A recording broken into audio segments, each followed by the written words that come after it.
하나님의 말씀 요한계시록 19장 11절서부터 16절까지 보겠습니다. 요한계시록 19장 11절부터 16절까지 함께 읽습니다. 또 내가 하늘이 열린 것을 보니 보라, 백모와 그것을 탄 자가 있으니 그 이름은 충신과 진실이라. 그가 공의로 심판하며 싸우더라.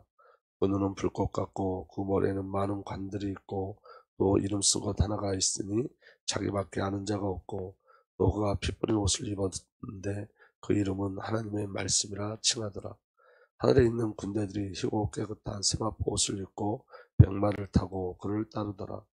그의 입에서 예리한 검이 나오니 그것으로 만국을 치겠고 친히 그들을 철장으로 다스리며 또 친히 하나님 곧 전능하신 이의 맹렬한 진노의 포도주의 틀을 밟게 했고 그 옷과 그 다리 사이에 이름을 쓴 것이 있으니 만왕의 왕이요 만주의 주라 하였더라. 아멘.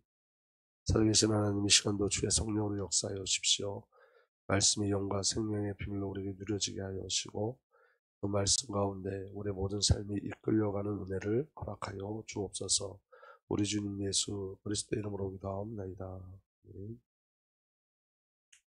이번 주간 저와 여러분들이 재림에 대한 그리스도의 다시 오심에 대해서 우리가 확인할 건데, 여러분 지금은 마지막 시대이고 그리스도 다시 오심을 준비하고 기다리는 세대죠. 그래서 여러분, 성경의 모든 언약이 이미 다 성취되어졌고 구원이 완결된 시대에 살아요, 저와 여러분들이.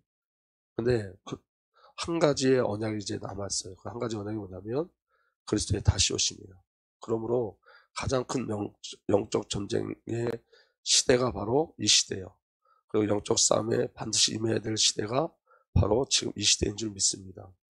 그래서 예수 그리스도의 모든 삶은 영적 전쟁을 하는 삶이었고 영적 전쟁에서 승리하신 삶이었어요. 그래서 예수님은 탄생서부터 승천까지, 그리고 다시 오실 그 비밀, 그때까지 그리스도의 모든 삶은 영적 전쟁하는 삶이었고 영적 전쟁에서 승리하는 삶이었습니다. 왜 지금 이 시대가 영적 전쟁하는 시대냐면 모든 내용은 다 성취되어졌고 이제 한 가지 남았어요. 그 한 가지가 뭐냐면 예수님의 다시 오심이죠. 그러니까 여러분, 예수님이 다시 오시는 걸 누가 가장 두려워할까요? 사단이 가장 두려워하죠. 그래서 예수 그리스도의 다시 오시는 그 기간 동안 예수님이 다시 오시는 그 기간 동안 사단은 아주 강력하게 역사합니다. 그렇기 때문에 교회와 성도가 이 비밀을 알고 영적 전쟁에서 승리해야 됩니다. 하나님이 우리에게 주신 언약이 있어요. 최초의 언약이 창세기 3장 15절인데 내가 너를 여자와 원수가 되게 하고 너의 자손을 여자의 자손과 원수가 되게 하겠다. 여자의 자손은 너희 머리를 상하게 하고 너는 여자의 자손을 발꿈치를 상하게 할 것이다. 이 안에 여러분 중요한 비밀 우리 잘 알고 있지만 내가 너를 여자와 원수가 되게 하고 그렇게 하나님께서 말씀하셨는데 여기서 내가 너는 누구냐면 사탄이에요. 그 다음에 여자와 원수가 되게 하고, 여자는 누구죠?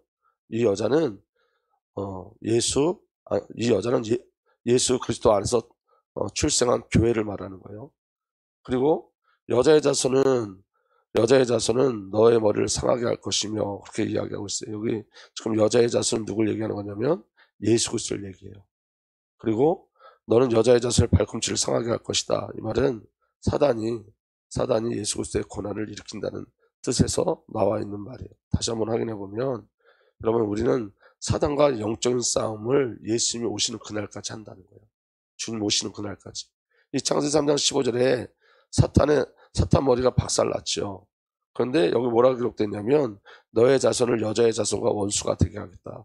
너의 자손, 사탄과 여자의 자손이 누구죠? 예수 그리스도예요. 그리고 사탄과 여자가 원수가 되게 하겠다. 사탄과 교회가 원수가 되게 하겠다는 거예요. 그래서 이 싸움은 끊임없이 일어나는 싸움이고, 언제 이 싸움의 승리의 종지부를 찍냐면 이미 승리하셨지만 예수님이 재림할 때까지 교회는 계속 이 싸움을 하고 가는 거예요. 성도는 이 싸움을 계속 하고 가는 거예요. 아멘. 그래서 공동번역에는 이렇게 돼 있어요. 너는 여자의 자손을 발꿈치를 상하게 할 것이다. 그리스도의 고난을 이야기하는데, 공동번역에는 너는 그 발꿈치를 물려고 하다가 도리어 여자 후손에게 머리를 밟힐 것이다. 이 말은 그리스도의 고난도 사실은 사단이 예수 그리스도의 고난을 주관할 수는 없다는 거예요. 사단은 감히 하나님께 대항할 수 없어요. 그래서 공동번역에는 너는 그 발꿈치를 물려고 하다가 도리어 여자 후손에게 머리를 밟힐 것이다. 그래서 교회의 완전한 승리, 그리스도의 완전한 승리를 이야기하는 거예요. 그래서 여러분, 사탄이 가장 두려워하는 게 뭐냐면 이 언약, 창세기 3장 15절 언약이 성취되는 거예요. 그리스도에 대한 언약이 성취되는 게 가장 두려워요. 그래서 사단은 예수 그리스도의 모든 사역을 방해하고 공격하죠. 그래서 요한계시록 12장 1절에서 5절 보면 이렇게 기록되어 있어요. 하늘에 큰 표징이 나타났는데 한 여자가 해를 둘러 걸치고 달을 그 발 밑에 밟고 12별이 박힌 면류관을 머리에 쓰고 있었습니다. 그래서 여기 여자가 누구냐면 교회예요. 교회. 이 여자는 아이를 메고 있었는데 해살의 진통과 괴로움으로 울고 있었습니다. 이 아이는 누구죠? 예수 그리스도예요. 근데 여러분, 이 예수 그리스도가 태어나는 첫 번째 성취가 뭐냐면 그리스도가 이 땅에 오시는 거잖아요. 말씀이 육신돼서 오시는 거잖아요. 그 누가 가장 두려워하죠? 사탄이. 메시아 그리스도가 오시면 사단의 왕국은 무너지게 돼 있어요. 그리고 예수님이 재림할 때 사단은 지옥에 갇히게 돼 있어요. 그러니까 사단의 역사가 어떻게 일어나냐면 여기 처음에는 하늘에 큰 표징이 있었다 그랬고 3절에는 또 다른 표징이 하늘에서 나타났습니다. 이 첫 번째 표징은 하나님의 표징이고 또 다른 표징은 누구냐면 사단의 역사를 이야기하는 건데 또 다른 표징이 하늘에서 나타났습니다. 머리 7개가 뿔 10개가 달린 커다란 붉은 용 한 마리가 있는데 이건 사단을 이야기하죠. 그 머리에는 왕관 7개를 쓰고 있습니다. 그 용은 그 꼬리로 하늘의 별 3분의 1을 휩쓸어 땅으로 내던졌습니다. 그 용은 막 해산하려고 하는 그 여자 앞에 서서 그 여자가 아기를 낳기만 하면 삼켜버리려고 노리고 있었습니다. 그러니까 예수님의 탄생서부터 이건 영적인 싸움이었던 거예요. 아멘. 사단이 누구를 오지 못하게 하는 거 이 땅에 예수 그리스도를. 그래서 여러분, 가인을 통해서 누굴 죽인 거죠? 아벨을 죽인 거예요. 왜냐하면 아벨을 통해서 누가 오시니까 언약에 우리에게 약속된 메시아 그리스도가 오시니까. 근데 하나님께서는 아벨 대신 누굴 세우셨죠? 셋을 세우셨어요. 하나님의 언약은 불변한다는 거예요. 바뀌지 않아요. 사단이 막을 수가 없죠. 그리고 예수님이 오실 때 어떤 일이 벌어졌죠? 예수님 나이에 맞는 모든 어린아이들을 다 죽였어요. 유아 살해가 일어났어요. 그래서 그 사단의 역사는 처음부터 그리스도의 사역을 방해하는 거예요. 예수님이 이 땅에 오시면 안 되는 거예요. 그래서 예수님이 이 땅에 오실 때부터 계속 영적 싸움이 일어나고 있는 거예요. 아멘. 그래서 5절에 마침내 그 여자는 아들을 낳았습니다. 그 아기는 장차 쇠지팡이로 만국을 다스리실 분입니다. 사단의 괴계를 깨뜨릴 수 있는 유일한 분, 사단의 나라를 깨뜨릴 수 있는 유일한 분, 그 만국의 철장의 권세를 갖고 오신 예수 그리스도, 그분이 이 땅에 오셔서 저와 여러분과 교회를 구원하고 세운 줄 믿으시길 바랍니다. 그래서 예수 그리스도의 모든 사역은, 예수 그리스도의 모든 사건은 전부 다 승리하는 사역이에요. 예수 그리스도의 탄생하시면 승리예요. 마태복음 1장 23절 보라 동정녀가 잉태하여 아들 낳을 것이니 그의 이름을 임마누엘 할 것이다 하신 말씀이 이루려 하신 것이다. 임마누엘은 번역하면 하나님이 우리와 함께 계시다. 이때 여러분, 하나님이 우리에게 오시면 우리에게 일어나는 일이 뭐예요? 임마누엘이에요. 그러니까 여러분, 사단의 그 괴계를 깨뜨리시고 마침내 오신 거예요. 약속대로 오셨어요. 때가 참에 오셨어요. 아멘. 그래서 여러분, 우리에게 저와 여러분들에게 주신 가장 큰 응답 중에 응답이 뭐냐면 여기 마태복음이 아니라 요한복음이에요. 요한복음 1장 14절인데 그 말씀은 육신대 우리 가운데 사셨습니다. 이게 우리에게 주신 가장 큰 축복이에요. 말씀이 우리에게 오신 거예요. 육신으로 오신 거예요. 우리와 함께 살기 위해서 오신 거예요. 저와 여러분들을 구원하기 위해서 오신 거예요. 하나님이 무한한 하나님이 유한의 세계에 오신 거예요. 창조주가 피조물 세계에 오신 거예요. 목적은 분명해요. 저와 여러분들을 구원하려고. 그래서 그 말씀 육신인데 우리 가운데 사셨다. 우리는 그의 영광을 보았다. 그것은 아버지께서 주신 외아들의 영광이었다. 그 은혜와 진리가 충만하였다. 그리고 예수님이 시험 받으셨죠. 시험 받는 그 시험 속에서 예수님이 승리하셨어요. 마태복음 4장 10절에서 그때 예수께서 그에게 말씀하셨다. 사탄아 물러가라. 성경에 기록하기를 주 너희 하나님께 경배하고 그분만을 섬기라. 이때 악마는 떠나가고 천사들이 와서 예수께 시중 들었다. 아멘. 그러니까 그리스도의 모든 사역은 영적인 싸움이었다는 거예요. 예수 그리스도의 십자가, 예수 그리스도의 공생에도 영적인 싸움이에요. 예수님 공생 기간 중에 하신 일이 뭐냐면 요한일서 3장 8절에 죄를 짓는 사람은 악마에게 속해 있습니다. 악마는 처음부터 죄를 짓는 자이기 때문입니다. 하나님의 아들이 나타나신 목적은 악마의 일을 멸하시려는 것입니다. 마귀를 멸하셨어요. 사도행전 10장 38절에 하나님께서 나사렛 예수에게 성령과 능력을 부어주셨습니다. 이 예수는 두루 다니시며 선한 일을 행하시고 마귀에게 억눌린 사람들을 모두 고쳐주셨습니다. 그것은 하나님께서 그와 함께 하셨기 때문입니다. 예수의 공생의 기간 중에 하신 일이 뭐예요? 선한 일과 마귀에게 억눌린 사람들을 고쳐주셨어요. 마귀를 멸하셨어요. 그리스도의 공생애도 영적인 싸움이에요. 예수 그리스도의 십자가도 영적인 싸움입니다. 요한복음 12장 31절에서 32절 보면 지금은 이 세상이 심판받을 때이다. 지금이 언제죠? 예수님이 십자가 지신 그때예요. 이제는 이 세상의 통치자가 쫓겨날 것이다. 내가 땅에서 들려서 올라갈 때에, 아멘. 십자가에서 죽으시고 부활하시고 승천하실 때에 나는 모든 사람을 내게로 이끌어 올 것이다. 예수님이 십자가에 지는 그 순간에 세상 통치자 마귀는 쫓겨나게 되어 있는 거예요. 아멘.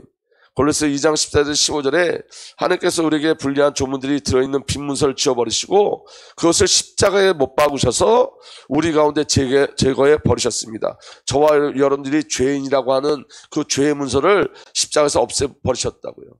저와 여러분들이 사탄의 노예라는 그 노예 문서를 십자가에서 없애버리신 거예요. 저와 여러분들이 죄의 노예라는 그 죄의 노예 문서를 십자가에서 없애버리셨어요. 십자가에서 승리하셨어요. 저와 여러분들을 해방시키셨어요. 그리고 모든 통치자들과 권력자들의 무장을 해제시켜 누구의 무장을 해제시켰다는 거예요? 사탄의 모든 무장을 해제시키셨다는 거예요. 그들을 그리스도의 개선 행진에서 포로로 내세우셔서 이제 사탄은 뭐가 됐어요? 포로가 됐어요. 포로가 뭐죠? 싸움에서 진 자들을 말하는 거예요. 포로로 내세우셔서 무사람의 구경거리로 삼으셨습니다. 십자가에서 승리하심으로 말미암아 이제 사단은 무사람의 구경거리가 되어진 거예요. 예수님의 부활도 승리죠. 이 예수께서 버림을 받으신 것은 하나님이 정하신 뜻을 따라 미리 알고 계신 대로 된 일이지만, 예수님의 십자가는 하나님의 계획대로 된 일이지만 여러분들은 그들을 무법자들의 손을 빌어서 십자가에 못 박아 죽였습니다. 그렇지만 누가 죽였다는 거예요? 계획된 일이지만 당신들이 죽였다는 거예요. 유대인들이, 우리가 죽였다는 거예요. 근데 24절에 이렇게 돼 있어요. 그러나 하나님께서는 그를 죽음의 콧대에서 풀어서 살리셨습니다. 그를 죽음의 콧대에서 풀어서 살리셨습니다. 그가 죽음의 세력에 사로잡혀 있는 것은 있을 수 없는 일이기 때문입니다. 메시아 그리스도 우리 주님께서 죽음의 세력에 사로잡혀 있는 것은 있을 수 없는 거예요. 죽음의 세력을 깨뜨리시고 승리하셨어요. 부활하셨어요. 예수께서 마르다에게 말씀하셨다. 나는 부활이요 생명이니 나를 믿는 사람은 죽어도 살고 살아서 나를 믿는 사람은 영원히 죽지 아니할 것이다. 내가 이것을 믿느냐. 여러분, 부활의 주를 믿으시길 예수로 축복합니다. 예수는 부활이고 생명입니다. 여러분, 믿는 사람은 죽어도, 예수 그리스도를 믿는 사람은 죽어도 살고 살아서 믿는 사람은 영원히 죽지 아니해요. 이 그리스도께서 저와 여러분들이 주신 이김이고 승리예요. 요한계시록 1장 18절에도 그를 뵐 때 내가 그 발 앞에 엎어져서 죽은 사람과 같이 되니 그가 내게 오른손을 얹고 말씀하셨습니다. 두려워하지 말아라. 나는 처음이요 마지막이요 살아있는 자다. 나는 한 번 죽었으나 보아라 영원무궁하다고 살아있어서 사망과 지옥의 열쇠를 가지고 있다. 죽음도 누가 다스리는 거예요? 예수 그리스도께서 다스리시는 거예요. 지옥도 누가 통치하시는 거예요? 예수 그리스도께서. 그리고 예수님이 승천하실 때도 승리하셨어요. 에베소 2장 5절에서 6절 보면 범죄로 죽은 우리를 그리스도와 함께 살려주셨습니다. 여러분 은혜로 구원을 얻었습니다. 하나님께서 그리스도 예수 안에서 우리를 그분과 함께 살리시고 하늘에 앉게 하셨습니다. 에베소 4장 8절에 그러므로 성경에 이르기를 그분은 높은 곳으로 올라가셔서 포로를 사로잡으시고 사람들에게 선물을 나눠주셨습니다. 사단을 포로로 사로잡으시고 저와 여러분들에게 구원을 그리고 하나님 나라를 선물로 주셨어요. 그러니까 여러분 예수님의 탄생과 예수님의 그 시험과 공생애와 십자가와 부활과 승천은 전부 다 영적인 싸움이에요. 사단과 싸우는 영적인 싸움. 근데 예수님이 모든 영적인 싸움에서 승리하셨어요. 아멘. 그리고 예수 그리스도께서 다시 오시죠. 근데 예수님이 다시 오실 때 어떻게 오시냐면 오늘 말씀을 본 것처럼 싸우시는 장군으로 오셔서 승리하세요. 승리하신 그리스도로 오세요. 그래서 요한계시록 19장 11절에 나는 또 하늘이 열려있는 것을 보았습니다. 거기에 신발이 있는데 신실하신 분, 참되신 분이라는 이름을 가진 분이 그에 타고 계셨습니다. 그러니까 예수 그리스도는 이름만으로도 이미 승리하신 분이에요. 그분은 신실하신 분이고 참되신 분이에요. 아멘. 그리고 뭐라고 말씀하시냐면 그는 의로 심판하시고 싸우시는 분입니다. 예수님이 싸우시는 분이라고요. 의로 심판하시고 싸우시는 분이에요. 그러니까 여러분, 예수님이 재림하실 때 싸우시는 분으로 오셔서 사단을 깨뜨리시고, 사단의 나라를 깨뜨리시고 심판하시고 승리하시는 거예요. 근데 어떻게 싸우시냐면 말씀으로. 뭐 예수님 막 창을 들고 총을 쏘고 싸우는 게 아니라 말씀으로 승리하신 그리스도예요. 요한계시록 19장 3절에 그는 피로 물든 옷을 입으셨고, 십자가 사건이죠. 그의 이름을 하나님의 말씀이라고 하셨습니다. 예수님 십자가에서 승리하셨고 말씀으로 싸우세요. 말씀으로 승리하셨어요. 그래서 그의 입에 15절에 그의 입에서 날카로운 칼이 나오는데 그것으로 모든 민족을 치실 것입니다. 그는 친히 쇠 지팡이로 철장을 가지고 모든 민족을 다스릴 것입니다. 전능하신 하나님의 맹렬하신 진노의 포도주의 틀을 밟으실 것입니다. 그 입에서 날카로운 칼이 나오고 그 말씀의 성령의 검 말씀으로 승리하세요. 다시 말하면 하나님의 언약과 약속은 그대로 성취되어지는 거예요. 그래서 우리 주 예수 그리스도를 뭐라고 고백하냐면 요한복음 19장 6절에 그의 옷과 널적다리에는 왕들의 왕, 군주들의 군주라 이름이 적혀 있습니다. 만왕의 왕이요. 왕 중의 왕이에요. 승리하신 분이에요. 그리고 우리 교회도 승리케 하세요. 고린도후서 2장 14절에 우리를 그리스도의 개선행진에서 언제나 키워주시는 하나님께 감사를 드립니다. 예수님이 승리하고 개선행진할 때 우리를 그 안에 참여하게 하신다는 거예요. 또 우리로 하여금 어디에서나 그리스도라는 지식의 향기를 풍기게 하시는 하나님께 감사드립니다. 그래서 여러분, 이제 마지막 전쟁은 뭐죠? 마지막 영적 전쟁은 그리스도께서 오시는 거예요. 사단에게 가장 큰 두려움이 뭐죠? 마태복음 24장 14절에 이 하늘나라의 복음이 온 세상에 전파되어서 모든 민족에게 증언될 것이다. 그때야 끝이 올 것이다. 그러니까 여러분, 이 마지막 전쟁이 뭐예요? 마지막 영적 전쟁이 뭐예요? 하늘나라의 복음이 온 세상에 전파되는 거. 모든 민족에게 증거되는 거. 이걸 누가 가장 두려워한다고요? 사탄이 가장 두려워하죠. 주님이 오시면 이제 사단은 어디에 갇혀요? 지옥에 갇혀요. 그렇기 때문에 여러분, 사단은 아주 격렬하게 교회를 핍박하고 교회에 도전하죠. 그럼 여러분, 사탄이 누구를 공격하겠어요?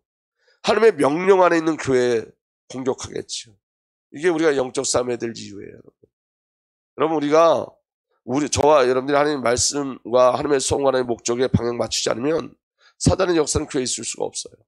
왜냐하면 가만히 놔둬도 괜찮으니까. 근데 여러분, 우리가 하나님 나라의 비밀을 가지고 모든 민족과 열방을 향해서 가려고 하면 사단은 반드시 그 교회를 공격하게 돼 있어요. 그래서 여러분, 무장하시고 영적으로 깨어 있어야 돼요. 영적인 눈이 열려져야 돼요. 그래서 에베소 6장 12절에 이렇게 기록되어 있습니다. 우리의 싸움은 인간을 적대자로 상대하는 것이 아니라 통치자들과 권세자들과 이 어두운 세계의 지배자들과 하늘에 있는 악한 영들을 상대로 하는 것입니다. 우리의 싸움은 저와 여러분들의 싸움이 아니라는 거예요. 교회 안에서 지체와의 싸움이 아니라는 거예요. 우리의 싸움의 대상은 누구라는 거예요? 사탄 마귀라는 거예요. 영적으로 깨어 있어야 돼요. 그 은혜가 저와 여러분들에게 일어나길 바랍니다. 그래서 어떻게 하면 저와 여러분들이 영적으로 승리할 수 있냐면, 이 마지막 시대의 영적 전쟁에서 승리할 수 있냐면 에베소 6장 13절에 그러므로 하나님 주시는 무기로 완전히 무장하십시오. 주의 무기로 하나님의 전신갑주를 취하는 은혜가 일어나길 바랍니다. 그래야만 여러분이 악한 날에, 이 악한 날이 뭐죠? 마지막 시대예요. 이 악한 날에 이 적대자들을 대항할 수 있으며 모든 일을 끝난 뒤에 설 수 있습니다. 대부분 여러분 끝난 다음에 넘어지죠. 왜 그러냐? 영적으로 깨어있지 않으면 우리에게 맡겨진 사명을 감당한 뒤에도 넘어질 수 있어요. 영적으로 깨어있어야 돼요. 우리 싸움의 대상자가 누군지를 확인하셔야 돼요. 여러분, 사단이 누구를 공격하고 어떤 교회를 공격할지를 기억하셔야 돼요. 그래서 저와 여러분들이 그리스도의 비밀로 무장하셔야 돼요. 지금은 마지막 시대예요. 그래서 여러분, 에베소 6장 14절부터 17절까지 그러므로 여러분은 진리의 허리띠를 허리에 동이고, 여러분 흔들리지 마십시오. 그리스도의 복음으로 무장하시길 예수로 축복합니다. 정의의 가슴막이로 가슴을 가리고 버티어 서십시오. 저와 여러분들의 구원의 기쁨과 구원의 감격으로 무장하세요, 여러분. 어떤 것도 이 가슴이라는 건 여러분 뭐냐면 이게 마음이고 생각이거든요. 근데 여러분 이 생각과 마음이 이 구원으로 덮여져 있지 않으면, 여러분 이 구원의 비밀로 차고 넘치지 않으면 우리 생각과 마음과 감정이 사단의 통로가 될 수 있고 사단의 텃밭이 될 수 있어요. 그래서 어떤 공격이 올지라도 승리할 수 있는 유일한 비밀이 뭐냐면 구원의 기쁨이에요. 구원의 감격이에요. 정의가 뭐죠? 하나님과 올바른 관계를 말하는 거예요. 하나님과 올바른 관계에 있을 때 우리가 승리할 수 있는 줄 믿으시길 바랍니다. 그리고 발에는 평화의 복음을 전할 차비를 하십시오. 담대하게 복음을 증거하는 일들이 사단의 나라를 깨뜨리는 방법이에요. 이 모든 것을 더하여 믿음의 방패를 손에 드십시오. 여러분, 믿음의 방패가 바로 누구죠? 예수 그리스도예요. 우리가 찬양했잖아요. 믿음이 이기네, 믿음이 이기네. 주 예수를 믿는 자는 반드시 이기게 됐어요. 그래서 여러분, 저와는 믿음, 그리스도로 승리하는 은혜가 일어나길 바랍니다. 그것으로서 여러분은 악한 자가 쏘는 모든 불화살을 막아 꺼버릴 수 있을 것입니다. 사단은 지금도 우리를 향해서 계속 불화살을 써요. 여러분, 그리스도로만, 예수를 믿는 믿음으로 승리하길 예수로 축복합니다.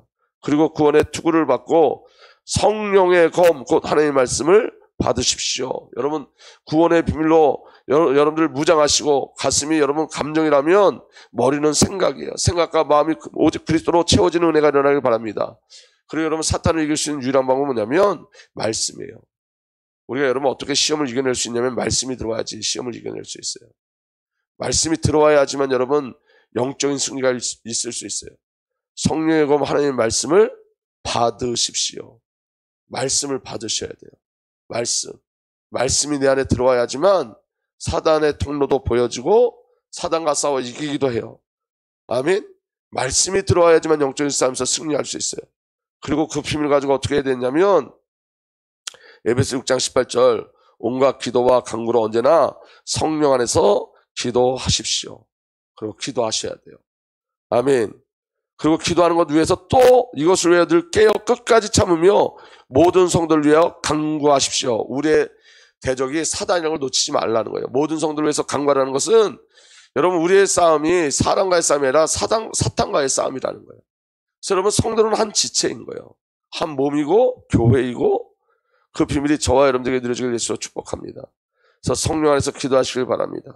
그리고 마지막으로 저와 여러분들의 가장 중요한 기도 제목이 있는데 또 나를 위하여 기도하기를 내가 입을 열 때 하나님께서 말씀을 주셔서 담대하게 복음의 비밀을 알릴 수 있게 해달라고 하십시오. 나는 쇠사슬에 매여 있으나 이 복음을 전하는 사신입니다. 이런 형편에서도 내가 마땅히 해야 할 말을 담대하게 말할 수 있게 기도하여 주십시오. 저와 여러분들의 가장 중요한 기도 제목은 우리 주 예수 그리스도의 말씀이 우리에게 임해서 담대하게 복음의 비밀을 증거하는 거예요. 사도 바울은 지금 쇠사슬에 매여 있으나 그 쇠사슬에 매여 있는 게 아니라 사실은 복음을 전하는 사신이 되었다고 얘기해요. 그리고 이런 형편에서도 그 쇠사슬에 매여 있는 형편에서도 내가 마땅히 해야 할 말을 담대히 말할 수 있게 해주십시오. 어떤 위기 속에서도 핍박과 고난 속에서도 다 마땅히 해야 될 말, 담대하게 중요할 말이 뭐죠? 예수가 그리스도라는 힘이돼요. 그 은혜가 저와 여러분들에게 누려지길 바랍니다. 영적으로 깨어 있기를 소망합니다. 우리가 정말 지금은 영적 전쟁을 하는 시기예요. 그래서 여러분 하나님이 원하시는 목적과 그 하나님이 원하시는 방향 속에 계속 이끌려 가야 돼요. 사단은 이것만 방해해요. 이것을 막아요. 그래서 저도 깨어 있어야 되고 여러분도 깨어 있어야 돼요. 우리 주님의 교회가 복음을 증거하고 다음 세대를 증거하는 교회이기 때문에 사단은 여러분 끊임없이 공격해요. 여러분도 끊임없이 공격하고 교회도 끊임없이 공격해요. 그래서 그 박바울이라는 성사님이 뭐라고 간증하냐면 전도 운동하고 선교 운동하면서 선교에 대한 비밀을 이제 보고 배우는 사람들에게 꼭 엉뚱한 일들이 벌어지기 시작한대요. 어려움이 오기 시작한대요. 근데 여러분 그건 당연하다는 거예요. 왜냐하면 사단이 가장 무서워하는 게 뭐예요? 선교하고 복음 증거하는 건데 그 복음 증거하려고 하니까 사단이 그 복음 증거하지 못하게 하기 위해서 여러 가지로 방해하죠. 우리는 영적 싸움을 하는 겁니다. 우리들의 싸움은 사단과 악한 영들에 대한 싸움입니다. 이 싸움에서 우리 교회는 승리한 줄 믿습니다.